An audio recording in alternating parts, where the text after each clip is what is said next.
Aí você vai.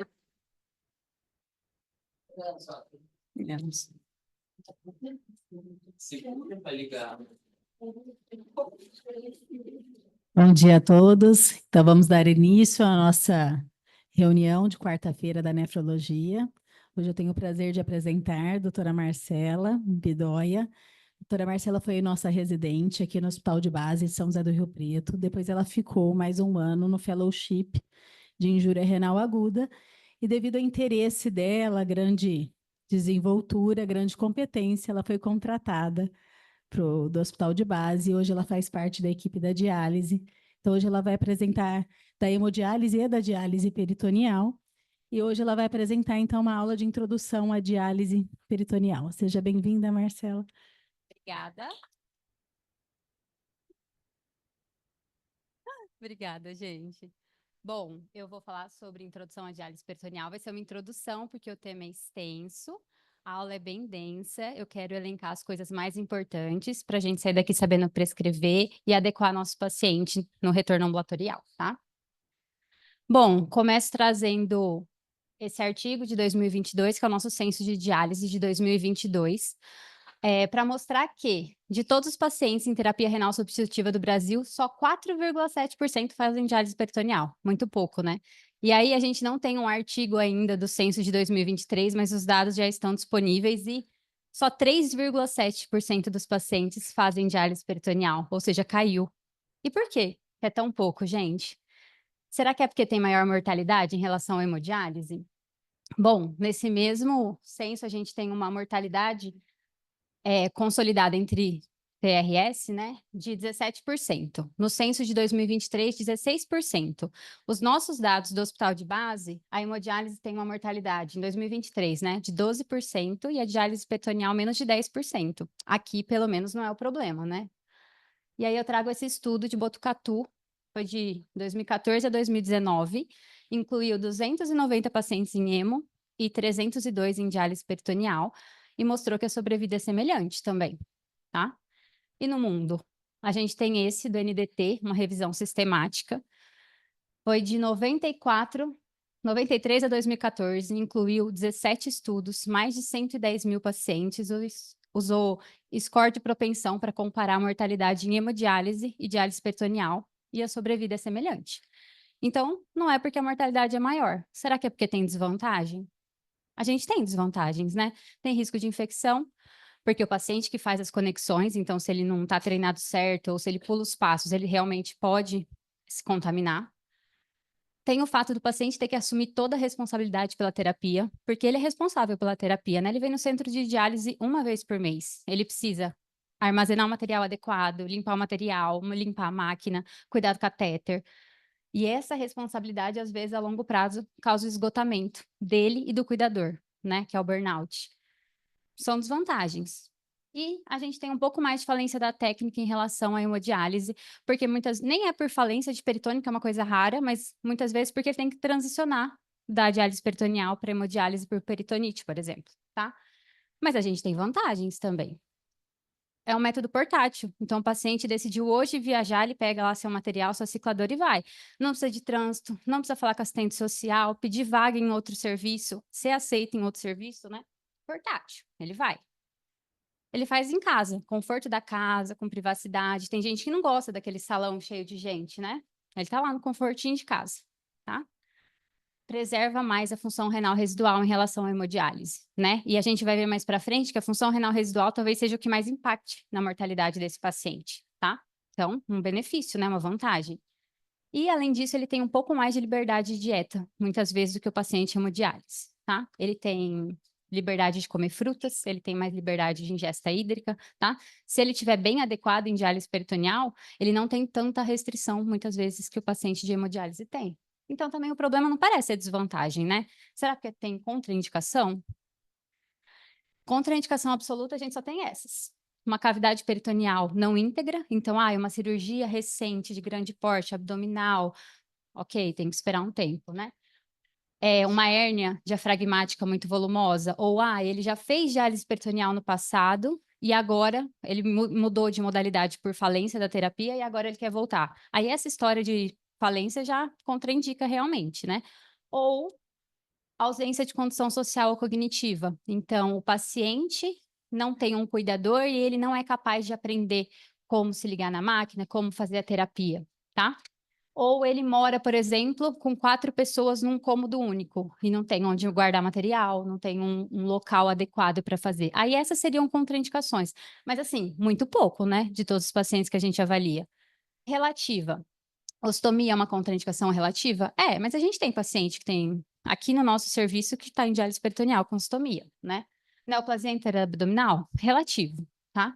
Doença inflamatória intestinal, mesma coisa. E derivação ventrículo-peritoneal, mesma coisa, relativo, tá? A gente, inclusive, está ponderando passar um catéter de Tenkopf no paciente que tem exaustão de acesso vascular e tem uma DVP, tá? E aí, gente, eu falei alguma coisa de obesidade? Obesidade não é contraindicação, tá? A ausência de função renal residual não é contraindicação. Doença renal policística também não, tá? Então, a gente, inclusive, tem também pacientes com doença renal policística no nosso ambulatório de diálise peritoneal. Será que o problema é o jeito que a gente oferta? Talvez seja, né? Se eu não acredito no método, eu acho que é menos eficiente que a hemodiálise, eu vou ser convincente na hora de ofertar para o paciente? Não, né? E aí, se a gente pensar na crise que a gente está vivendo, que o número de TRS vem aumentando, paciente precisando de diálise vem aumentando, só que as vagas de hemodiálise não estão aumentando na mesma proporção, a diálise peritoneal é uma ótima opção, né? Então a gente precisa conhecer. Então a gente vai falar de história, da membrana, do transporte e da prescrição e adequação, tá? Bom, o que é a diálise peritoneal? Eu vou infundir um líquido na cavidade, deixar num período de permanência e aí eu vou drenar. Começou lá em 1923 a primeira diálise peritoneal em humanos. Depois, em 38, a gente usou ela para tratamento de IRA. Em 59, começou na doença renal crônica. Em 62, a gente começou a usar máquinas para fazer diálise peritoneal. Em 68, o Henry Tenkopf, que era um reumatologista que se interessava por nefropatia, aliás, nefrite lúpica e diálise, desenvolveu o catéter de Tenkopf e a gente começou a usar. E aí a DPA automatizada começou só em 78, tá? Sobre a membrana peritoneal. O que a gente tem? É uma membrana natural, semipermeável, tem uma extensão semelhante à superfície corporal, e ela é dividida em visceral e parietal. A visceral é a maior parte, mas o que interessa para a gente mesmo é a parietal, que é onde vai estar a maior densidade capilar, tá? E ela é constituída por mesotélio, interstício e endotélio capilar. Aqui é uma representação, então, do Tenkopf, o peritônio parietal, o peritônio visceral, e o Tenkopf bem alocado, né? E aqui é uma representação da histologia, tá? Então, ela é formada por uma camada de célula mesotelial, o interstício que tem fibroblasto, adipócito, célula colágena, fibra colágena, e o capilar peritoneal, que é a camada endotelial, a parede endotelial também participa do transporte, tá? O transporte, então, peritoneal, ele depende do ritmo, aliás, o ritmo de transporte depende do gradiente de concentração e da vascularização do peritônio, que é algo intrínseco do doente, né? A ultrafiltração se dá por pressão osmótica, diferente da hemodiálise, que é por pressão hidráulica. E a transferência de solutos, isso é importante a gente lembrar, é bidirecional. Então, eu vou lá, assim, dar clearance de potássio, de fósforo, de ureia, mas eu também posso infundir antibiótico, eu posso infundir insulina, posso repor potássio, tudo por esse líquido peritoneal, porque o transporte é bidirecional. Como que se dá o transporte? Pode ser pelo modelo de 3 poros e pela superfície peritoneal efetiva. O modelo de 3 poros fala que a gente tem 3 poros na membrana peritoneal, os poros grandes, que são como se fossem fendas entre as paredes dos capilares, que permite a passagem de moléculas maiores por convecção. Os poros pequenos são fendas menores, que permitem a passagem de água, de solutos pequenos, e os ultraporos, que são as aquaporinas, que permitem só a passagem de água, tá? E a superfície peritoneal efetiva é o que a gente fala que realmente é onde acontece a diálise peritoneal. Não depende de toda a superfície, de toda a extensão do peritônio. Depende da região que tem maior densidade capilar e onde esse capilar é mais próximo da parede da superfície peritoneal, tá? Que aí permite esse transporte, tá? Bom, a gente tem 2 transportes principais, difusão e a convecção, que ocorre por ultrafiltração. A difusão, então, é o movimento de solutos do meio mais concentrado para o menos concentrado através da membrana peritoneal. Os solutos menores, eles são mais difundidos na primeira hora E com as permanências mais longas, a gente vai ter difusão dos maiores solutos, tá? Aqui é uma representação, então, maior concentração, e aí com a permanência a gente vai ter a difusão desses solutos pela membrana peritoneal. Lembrar de novo que é bidirecional, tá?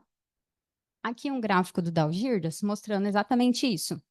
Na primeira hora, eu vou ter uma maior difusão dos pequenos solutos, tá? Então, ureia e creatinina. E com 4 horas, eu vou praticamente atingir o equilíbrio desses pequenos solutos, tá? A gente vê aqui, ó, a ureia em torno de 90% já, a creatinina em torno de 70%.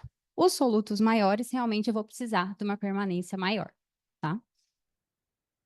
Bom, e a ultrafiltração? A ultrafiltração, ela ocorre por osmose, tá? Então, eu vou ter que ter um gradiente osmótico para puxar a água.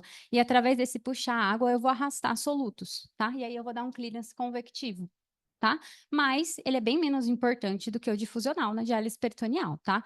O clearance convectivo é principalmente de moléculas médias. E aqui está representado, então, é o transporte de água que vai levar consigo alguns solutos médios, tá? Do que depende minha ultrafiltração? Ela depende, então, da tonicidade da solução que eu escolher, da duração da permanência da minha diálise e da permeabilidade da membrana. Isso intrínseco ao doente, né? Aqui eu trouxe outro gráfico do Dalgirdas sobre ultrafiltração, que mostra a diferença de ultrafiltração conforme a osmolaridade da solução. Então, aqui, ó, representado embaixo, uma solução de 1,5, em 3 horas de diálise, ele vai ter uma ultrafiltração em torno de 300 ml. Já de 4,25, em torno de 1.000 ml, né? Bastante diferença. E aí, se a gente olhar a longo prazo, a ultrafiltração do 1,5 começa a ficar negativa. Por quê? Porque lembra que o transporte difusional é bidirecional? Da mesma forma que eu vou difundir os solutos urêmicos para o dialisato, do plasma para o dialisato, eu vou difundir a glicose do dialisato de volta para o plasma. E aí eu vou perder o gradiente osmótico, tá? Aqui eu trouxe a comparação da glicose de 1,5, que tem uma osmolaridade, é hiperosmolar em relação ao plasma, uma osmolaridade de 350, em torno de 350, e da de 4,25 é 480, é bem mais hiperosmolar, né? E a ultrafiltração é em torno de 350 com a glicose de 1,5 e em torno de 1.000 com a de 4,25, tá? E aí eu retorno com essa imagem, porque aqui tem um gráfico interessante explicando justamente isso, tá? Que na mesma medida que eu faço a difusão dos solutos urêmicos do sangue para o plasma, eu faço da glicose para o plasma, tá? E aqui mostra que quanto maior meu gradiente osmótico, então a hora que eu infundo a glicose hipertônica, eu tenho maior taxa de ultrafiltração, e à medida que essa glicose vai difundindo para o plasma, eu vou reduzindo a minha taxa de ultrafiltração. Para a gente comparar, o que a gente tem disponível hoje? A de bicarbonato, infelizmente, aqui a gente não tem disponível. Ela tem um pH mais próximo do plasma, isso gera menos desconforto na hora de infundir a solução.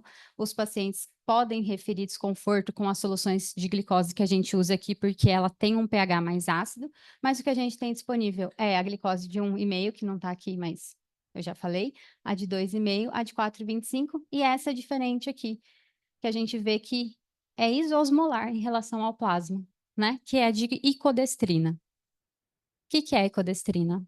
É um polímero de glicose, então, que tem um peso molecular de 16.000 Daltons, isosmolar em relação ao plasma, e não tem transporte difusional da icodestrina do dialisato para o plasma, tá? Isso faz com que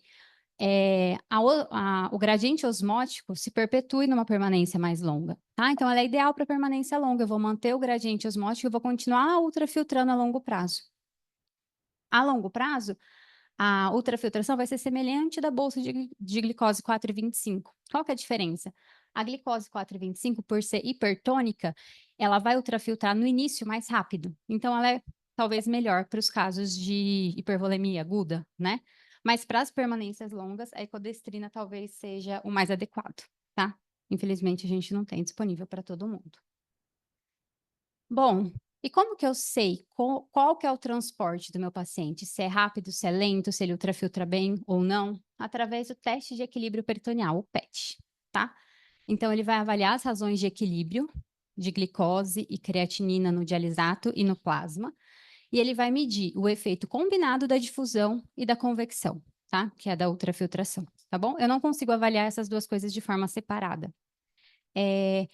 Lembrar que o PET, ele não vai definir a modalidade. Inclusive, a gente só faz o PET depois de um mês que a gente iniciou a diálise peritoneal, mas ele vai me ajudar a ajustar a prescrição. Como que eu faço? Coloco 2 litros de solução glicosada 2,5 na cavidade, deixo uma permanência de 4 horas, coleto exames no tempo 0, no tempo 2 e no tempo 4 e avalio qual que é o volume drenado. Com essas razões de glicose e creatinina em relação do 4 ao 0 e da creatinina no dialisato e plasmática, eu vou colocar ele nesses gráficos aqui. Tá? E aí eu vou definir se ele é alto, se ele é médio alto, médio baixo e baixo. Se eu tiver uma incongruência desse com esse, a ultrafiltração é o que fala para mim aonde ele se encaixa, tá? É o critério de desempate. Mas o que significa ser autotransportador? Significa que a minha densidade capilar é maior, então eu tenho troca difusional mais rápida, tá? Então o paciente dialisa bem.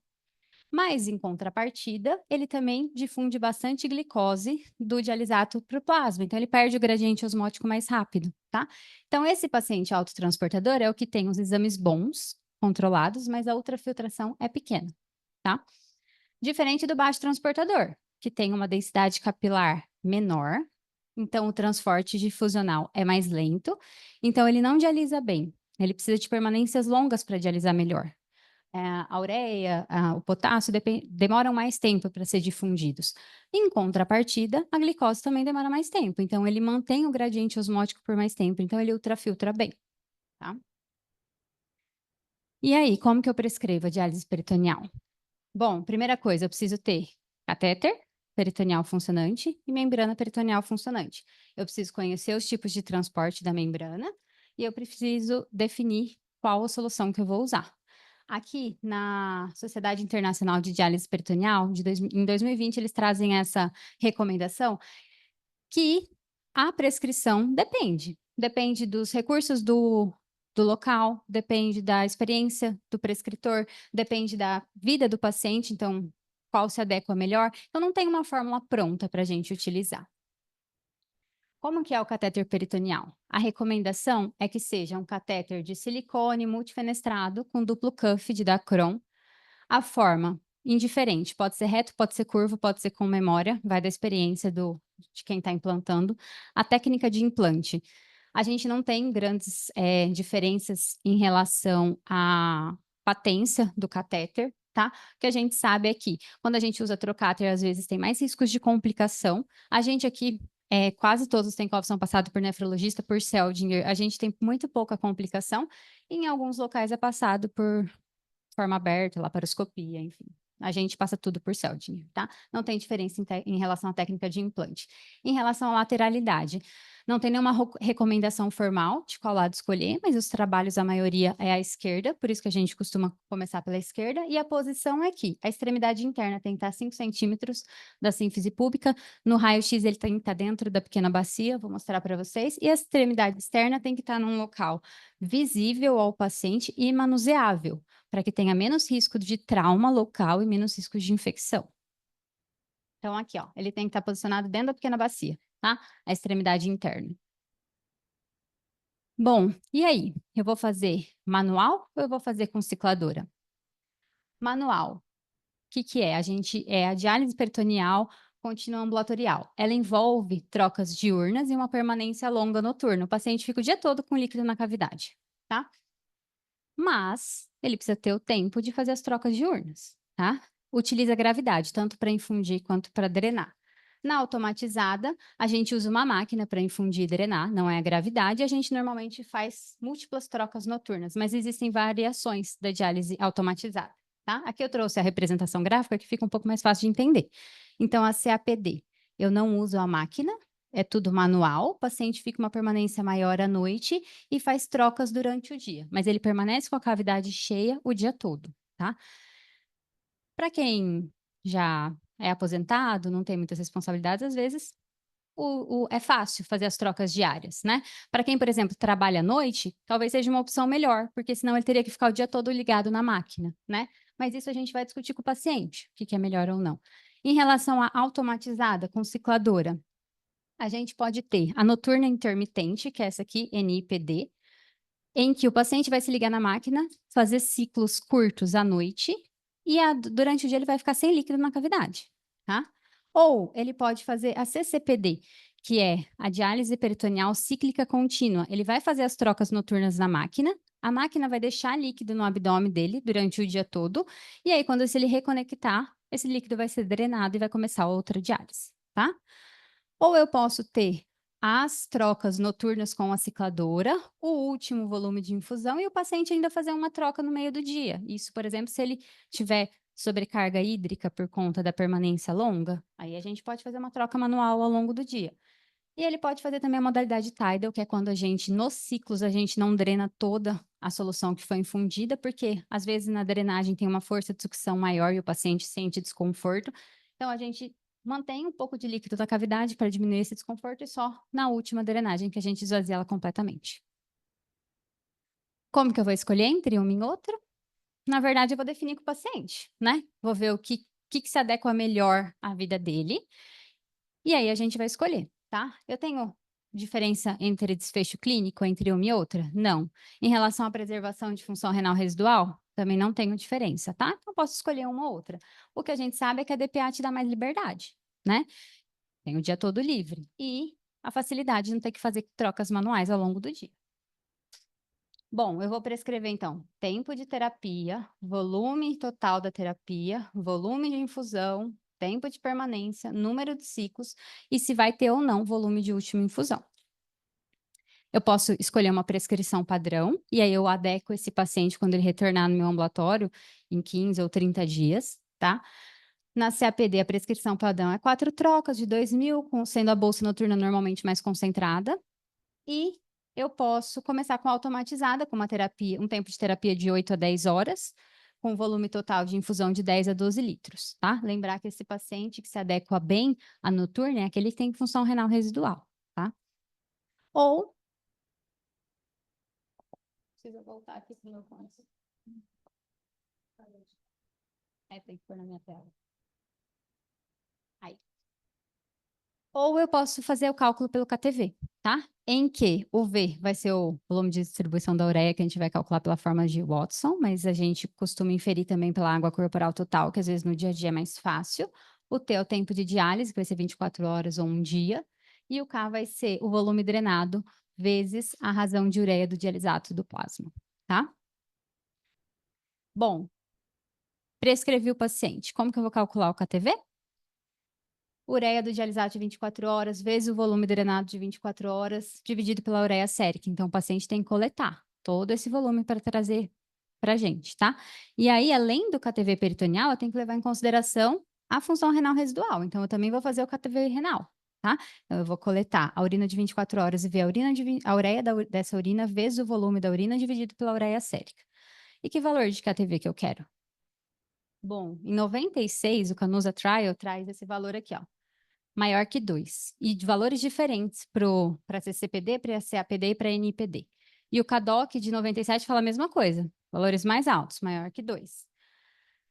E aí, em 2002, o ADMEX foi um estudo com quase 1.000 pacientes que mostrou que, na verdade, ele comparou um grupo que tinha um KTV de 1,62 e outro de 2,13, a média, né? E mostrou que, na verdade, não tinha diferença de sobrevida entre um e outro.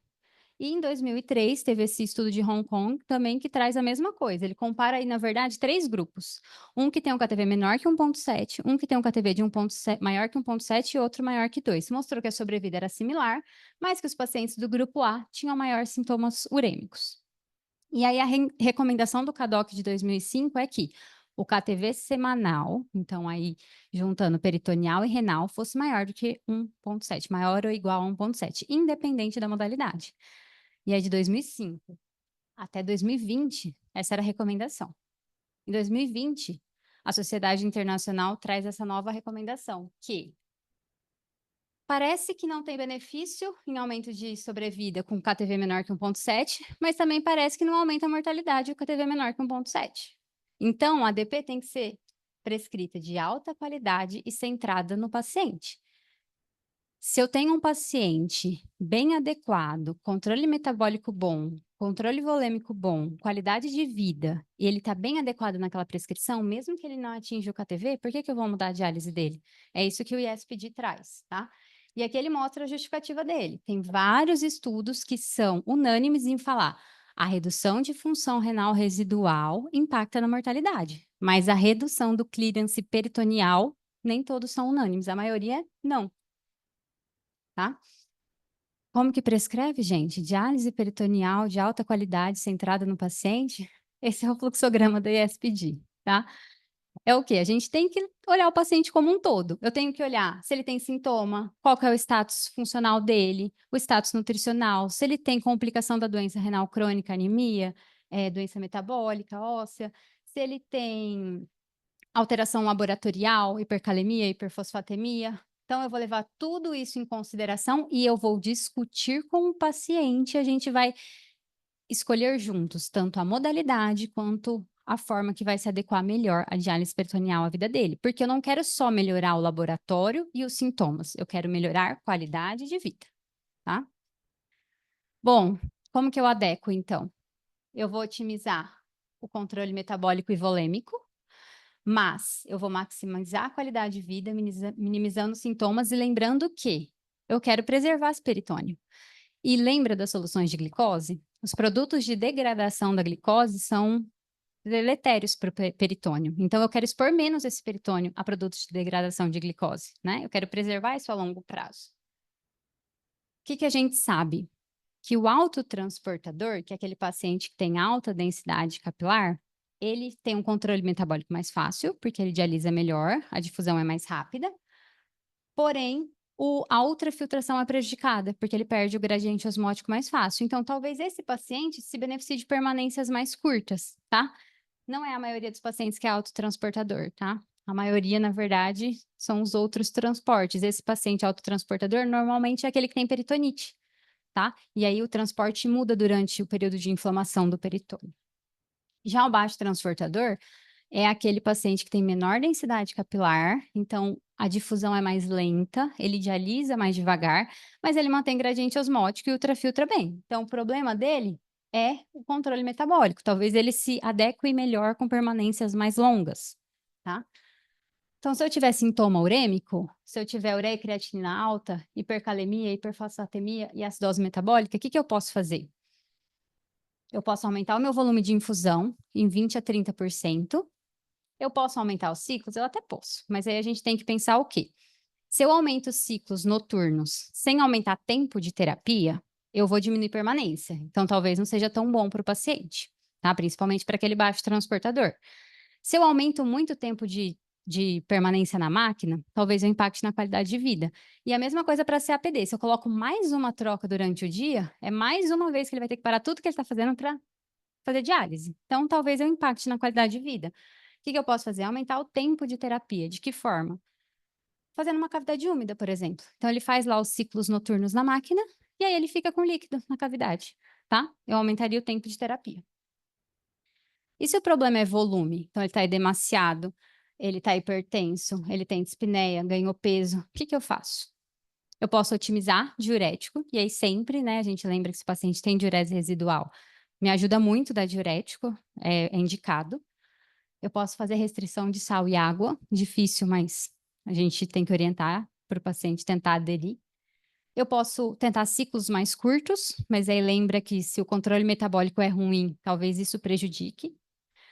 E, se for necessário permanência mais longa porque o controle metabólico é ruim, aí eu tenho que pensar o quê? Se eu vou fazer permanências mais longas, com soluções de glicose menos concentradas, eu tenho risco de perder o gradiente osmótico e começar a reabsorver líquido, né? Em vez de perder volume, eu vou ganhar volume. Então, o ideal seria usar ecodestrina para todo mundo que faz permanência longa, né? Que a gente não tem. Em última opção, a gente concentra mais o banho, tá? Lembrando que a gente prejudica esse peritônio a longo prazo. Então, é a última estratégia que a gente vai usar, tá? Mas, bom, terminando quase, tá, gente? A gente já prescreveu, adequou, e agora a gente vai falar sobre diálise incremental, tá? Tem espaço na diálise peritoneal? Tem, né? Em 2015, o CADOC traz a recomendação para hemodiálise, para quem tem função renal residual. E aí o ISPD traz a mesma recomendação para quem tem função renal residual na diálise peritoneal, tá? O que é a incremental? É uma estratégia de prescrição, então não é uma modalidade de diálise. Eu vou não dar a dose full, eu vou dar uma dose menor no início da terapia, enquanto ele tem função renal residual, sabendo que, à medida que ele for perdendo função renal residual, eu vou ter que aumentar a dose de diálise, tá? Vou ter que conversar isso com o paciente, que ele vai ter que estar ciente que no futuro ele vai fazer mais diálise. Sim, mas isso vai permitir que ele se adapte à terapia. Então, toda aquela responsabilidade que ele tem de, no começo, já né, fazer 9, 10 horas de terapia ou 4 trocas durante o dia, eu começo aos poucos e à medida que ele vai perdendo função renal residual, eu vou aumentando, tá? E com que objetivo? Esses são os potenciais benefícios. Eu posso aumentar a qualidade de vida, vai fazer menos tempo, ou vai pular um dia, né? Eu vou reduzir o risco de peritonite, ele vai fazer menos conexões, tá? Eu posso reduzir custo, vou usar menos material, e aí eu vou ter menos impacto no meio ambiente também. Eu posso preservar mais a função renal residual. Eu posso preservar minha membrana peritoneal, porque eu vou expor menos essa membrana aos produtos de degradação da glicose, tá? Então é uma boa estratégia. Eu só tenho que conversar com o paciente e explicar. A gente vai começar com menos, mas a gente vai aumentar, tá? E o aumento vai depender de quanto você vai perder função renal residual ou não, tá? Para encerrar, os nossos dados daqui de Rio Preto. O serviço foi inaugurado em 89, doutor Horácio me corrige se estiver errado. A gente tem 77 pacientes em diálise atualmente, isso dá em torno de 14% dos nossos pacientes em TRS, mais do que no Brasil, né? Bem mais. 75 pacientes estão no DPA, a gente tem 2 pacientes em CAPD só. E você vê, assim, né, gente? A maioria dos pacientes não são autotransportadores, por isso a gente consegue adequar eles bem na máquina, tá? De 2017 para cá, que é quando a gente tem os dados, a gente já implantou nefrologista 373 TENCOFs, todos por Seldingers, com pouquíssima complicação, praticamente todos implantados pela doutora Neide. No último ano, a gente teve 5 intercorrências com implante de TENCOF, mas assim, foram 3 catéteres não funcionantes, um que o paciente tinha uma fístula peritônio pleural e um que fez uma celulite pós implante de TENCOF, e aí acabou saindo da modalidade também. Nossa taxa de mortalidade em 2023 é 9,8%, ou seja, até menos do que hemodiálise. E aí, o que a gente tem que levar para casa? Que a gente precisa conhecer a terapia para ofertar, e a gente precisa acreditar nela para ofertar, tá? Existe bem menos contraindicação do que a gente imagina. A maioria dos pacientes pode fazer DP. Não é inferior à hemodiálise. Isso é uma impressão errada. A gente tem que tirar isso da nossa cabeça, né? E a DP pode sim aumentar a qualidade de vida do paciente. E aqui são imagens de um livro de fotografia de pacientes em diálise peritoneal mostrando que 2 ribeirinhos, uma casa de palafita fazendo CAPD, tá? Não é impossível. A gente tem uma disparidade geográfica muito grande no Brasil. A gente vive num mundo ideal aqui no hospital de base, né? Tem cicladora para todo mundo, a gente faz visita domiciliar, tem equipe multi sempre. Não é a realidade de outros locais. E mesmo assim, a diálise peritoneal é possível, tá?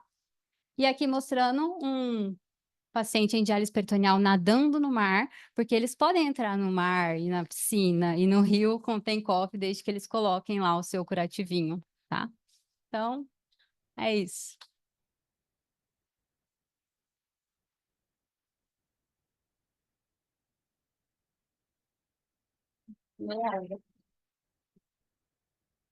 Muito bom. Marcela, pode ficar ali em pé e responder as perguntas. Excelente apresentação. Acho que todo mundo, eu falei para ela, né, que essa aula é para todo mundo, né? Ela tinha apresentado antes para mim e falei, nossa, eu aprendi um monte de coisa nessa aula, porque é muito boa. A gente fala pouco sobre diálise peritoneal, apesar do nosso centro ser um centro de sucesso. A gente viu o Brasil 3%, nós somos 14%. A gente não tem diminuído o número de pacientes, pelo contrário, a gente tem devagarzinho aumentando. Quando a gente tem uma queda, a gente faz todo um esforço para retomar. Então, o nosso centro em diálise peritoneal é um centro de sucesso, graças à doutora Neide. Agora, há uns 2, 3 anos, a vinda da doutora Marcela agregou muito, e a equipe, a Lucimara tá aqui, a nossa enfermeira que está aqui há quantos anos, Lucimara? Peritoneal. 8 anos à frente da diálise peritoneal, e a gente, toda a nossa equipe multi trabalhando, a gente não deixa esse número cair igual o Brasil, e a nossa terapia, que nem a Marcela falou, é mortalidade menor do que a hemodiálise.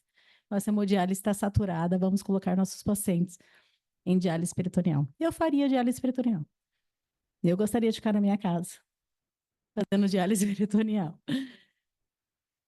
Cássio vai falar primeiro. Não, o senhor fala primeiro. Tá aí o microfone. Fala junto. Calma aí, Dani, depois vai para as dúvidas. Só parabenizar, né? Parabenizar o serviço de diálise peritoneal.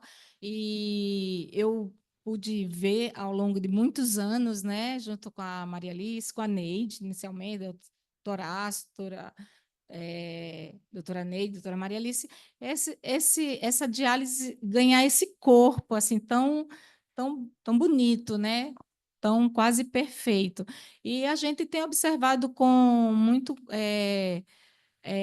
orgulho os números de peritonites que vão diminuindo muito. Hoje temos pouquíssimos pacientes internados com peritonite, e as poucas falhas, né, quando o paciente realmente sai da peritoneal e migra para outro por falhas. Eu só queria parabenizar vocês, é um serviço extremamente carinhoso com o doente, presente na vida do paciente, o paciente se sente extremamente seguro. E hoje, lembrar que muitos dos pacientes não estão iniciando peritoneal por não ter opção do excesso, por não existir tantas mais vagas em hemodiálise. Porque ao ser ofertado, se oferta com realmente essa primacia da melhora, e a gente acredita no serviço, e o paciente inicia a diálise e com certeza do que eles estão fazendo e aceitando o tratamento, né, a longo prazo. Uma pergunta que eu queria fazer dentro disso, essa prescrição habitual que nós iniciamos, você tem observado que após 1 mês ou 2 meses, essas prescrições estão sendo trocadas porque esse paciente está exigindo um melhor ou não? Essa prescrição tem realmente funcionado? Se o paciente não tem função renal residual, a gente precisa adequar. A noturna, que é o que a gente costuma prescrever para eles inicialmente, né, a NPD, ela não é suficiente. Então, aí a gente realmente precisa adequar, e aí a gente tem colocado os pacientes com cavidade úmida durante o dia, que é o CCPD. E sobre a parabenização obrigada, acho que a gente tem muito bem estruturado um serviço multidisciplinar. Acho que isso que faz maior diferença. Então, o paciente é muito acolhido, ele é bem treinado, ele tem acompanhamento de nutricionista, psicólogo, serviço social, sempre no ambulatório. Então, acho que isso acaba trazendo o paciente mais para perto da gente e fazendo ele aderir ao tratamento. Doutora Marcela, tem uma dúvida do seguinte: quando o paciente ele tem peritonite e você falou que ele pode mudar o perfil de transportador, primeiro, nesse paciente existe uma preferência da via de administração do antibiótico, e depois de quanto tempo que a gente retorna a descrição padrão dele? Depois que cessa a infecção, ou a gente vai acompanhando ele e é a caso a caso? É caso a caso, né? Primeiro, o ISPD, que é a Sociedade Internacional, traz a recomendação de sempre que possível usar intraperitoneal. Quando o paciente está séptico, aqui a gente prefere realmente fazer endovenoso, mas caso contrário, a gente pode escolher a via intraperitoneal sem problema nenhum. É até a recomendação do ISPD de 2020, se eu não me engano. Em relação à mudança de prescrição, vai individualizar. Se ele, por exemplo, tiver função renal residual, muitas vezes eu não vou precisar mexer na prescrição dele. Se eventualmente eu precisar ajustar, porque ele já é anúrico, virou autotransportador, enfim. Aí, assim que for melhorando, então a celularidade do líquido em 72 horas ou em 5 dias já melhorou, eu posso voltar, ver como que vai se comportar os próximos diálises e voltar para a prescrição anterior. Doutora Marcela, parabéns pela apresentação. Só complementando com relação à peritonite, aqui na instituição nós adequamos o tratamento intraperitoneal para aqueles que não têm casos de risco de sepse, a infusão pré à terapia. Então, é infundido antes da diálise, mesmo porque ele é autotransportador, e caso ele venha fazer alguma retenção, depois que termina o tempo de 6 horas, então nós fazemos essa infusão de forma manual. Aí é cronometrado para depois ele iniciar a terapia. E depois de 30 dias de término de antibiótico, é repetido o PET desse paciente. A gente tem que deixar pelo menos 6 horas o antibiótico na cavidade. Aí tem a opção realmente de fazer a diálise e aí o último volume de infusão ser com antibiótico, que é um pouco mais difícil. Os nossos pacientes acabam infundindo manual, ficando a permanência de 6 horas e depois ele drena na máquina e começa a diálise.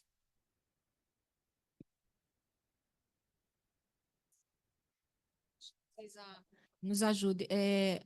Na suspeita da peritonite, em que momento eu vou coletar esse material? É aquele líquido que está dentro do abdômen do paciente, ou eu dreno e coloco um outro e espero? Explica para a gente.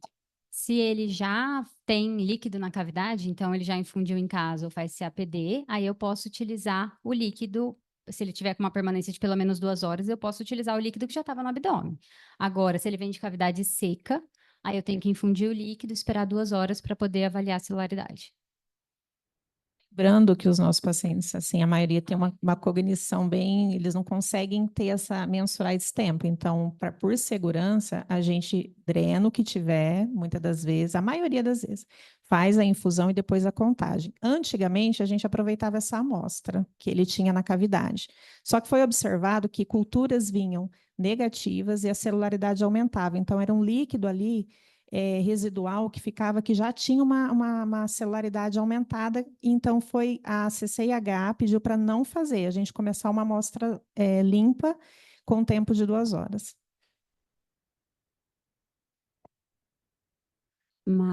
Parabéns.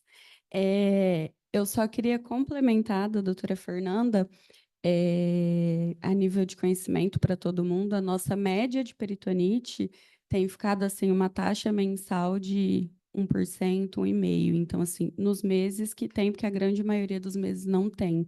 Então, só para complementar o que ela falou sobre ter poucos pacientes internados com peritonite, tá?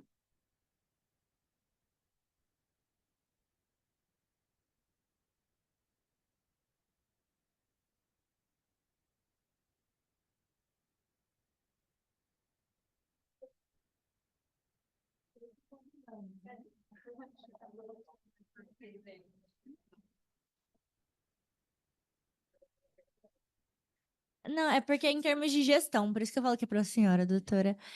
Na hemodiálise, a gente tem um tanto de vagas fechadas, né? Na diálise peritoneal aqui no serviço, a gente tem um máximo credenciado? Não. Quanto a gente conseguir encaminhando os pacientes, O eles entrarem, a nosso gente limite consegue. de hemodiálise tem dois limites, né? O que foi contratualizado com a DRS, que esse limite a gente já superou. A gente vai pedindo para eles darem mais vagas para a gente até a gente atingir realmente nosso espaço físico, que é o que aconteceu agora, né? Então a gente não tem uma barreira de contratação, a gente está com uma barreira de espaço físico.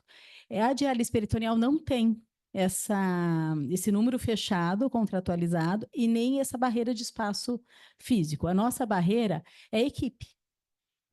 Então, né, a gente precisa de uma enfermeira para cada 30 pacientes e a gente precisa de um médico para cada 50 pacientes. Então, agora nós estamos com 2 médicas na equipe para quase 80 pacientes e nós estamos com 2 enfermeiras então a gente precisa de mais equipe. Fora o técnico, equipe multi, né? E precisa também do espaço físico, né? Consultório, sala de treinamento, sala de DPI, o paciente entra em DPI. Ele não entra em CAPD, em DPA, ele entra em DPI. A gente precisa desse espaço físico. Eu acho que, assim, para a gente crescer a nossa diálise peritoneal, não sei o que a Angélica, a Lucimara acha, a Marcela, mas eu acho que é isso, adequação de espaço e de equipe. Parabéns, excelente aula. Queria fazer algumas coisas. Primeiro que o resultado que você mostrou aí, quer dizer, não é só dentro da nefrologia, nossa, que é um dos melhores resultados, né? Eu acho que dentro da Funfarm, dentro do hospital de base, pouco serviço, e dentro do serviço subespecialidade, tem um resultado tão expressivo como você mostrou. Não tem, pode procurar. Cirurgia, ortopedia, vai lá fragmentando e vai vendo. Então, eu acho que a gente tem pouca repercussão pelo tanto que nós temos de resultado. Ah, e a melhora que houve através dos anos é também fantástica. O que a gente via de peritonite, via de complicações, hoje, raramente, a gente tem na enfermaria. Então, não tem dúvida que é o time que faz. E o médico gostar também, né? Mas quem faz é o time. Um time dedicado, e outra, vocês têm um acesso prévio desses pacientes, ambulatório, que a maioria dos serviços não tem. Então, tudo isso faz a diferença, não é? E essa limitação, alguns serviços no Brasil cresceram porque não havia mais como, não havia nem teto e nem equipamentos de diálise, por isso que eles cresceram. Nós não, nós crescemos por opção, vai subindo e subindo com uma segurança muito boa. É notável, nós temos 10 vezes mais do que no Brasil de áreas peritoneal. É uma coisa, falta uma boa publicação para a gente se inserir aí no cenário nacional como um centro de referência. Nós somos melhor que muita gente. Tem muita gente ouvindo aí no Brasil, mas é bom ouvir, né? E por quê? Porque tem outros fatores, né? Você diz, por que que é tão baixa a adesão? Um dos grandes fatores é o reembolso pelo procedimento. Isso não há dúvida, né? Que você falta um reembolso adequado. Todos os centros que você for conversar, por que que eles tinham um número maior de diálise peritoneal foi caindo? Porque o reembolso é ridículo. Pensando, é ridículo, isso tem que deixar claro. Eles não cobrem nem equipe, nem o médico, eles reembolsam mais a indústria. Tá certo, tudo bem. A indústria vai ter um reembolso. Tanto é que o último reajuste que teve foi só para a indústria. Não foi para o honorário médico, nem de enfermagem, não trata peritonite. Então, existe uma falha assim inacreditável que o Ministério, os outros locais, você fala, pô, você mostra isso em reuniões e eles não conseguem melhorar isso aí. Se eles de fato quisessem melhorar mesmo de área peritoneal, teria que ter esse enfoque. Tem que ter isso aí. Senão vai ser muito difícil um nefrologista ser formado e lá. E outra, existe a possibilidade também, em alguns países, de você fazer unidade isolado de peritoneal. Você não precisa, você tem que ter um contato com uma unidade de hemodiálise, mas você poderia ter uma unidade só de diálise peritoneal. É igual o transplante. Uh, a região nossa inteirinha não tem transplante, mas a unidade de hemodiálise e diálise peritoneal tem contato com o transplante. E quando complica alguma coisa, mesmo depois de transplantado, ele volta. Então, seria uma saída, porque você não teria grande investimento, você poderia criar unidades de diálise peritoneal de alta performance, absorver esses pacientes e ter uma ligação obrigatória para um centro de diálise, hemodiálise, para garantir o tratamento dele. Mas eu acho o resultado nosso assim espetacular, de todo, não só os números, mas a qualidade. O que caiu aí de peritonite, o procedimento, o acompanhamento, a implantação para o residente que sai aqui fazendo esse procedimento. Então, acho que muito bom mesmo. Eu acho que a gente precisa divulgar mais, tanto interno, que fica escondido, que a gente tem um foguetório em outras áreas, né? E também para fora. Eu acho que quantos centros que existe esse número de áreas peritoneal com essa qualidade? Eu não me lembro, eu estava tentando pensar aqui, não tem. E ainda mais hospitais públicos e hospitais universitários. São talvez os que menos têm, com raras exceções. Então, isso aí é um exemplo, não só do ponto de vista metodológico, qualidade, apoio ao paciente, equipe, mas também aponta que tem saídas e que tem forma de fazer isso aí. Tá? Parabéns para vocês, viu? Tá.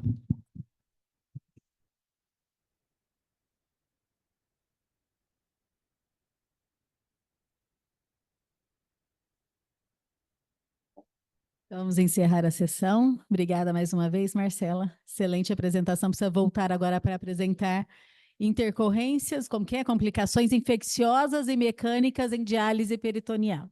Mais uma aula. Foi convidada agora, mais uma aula.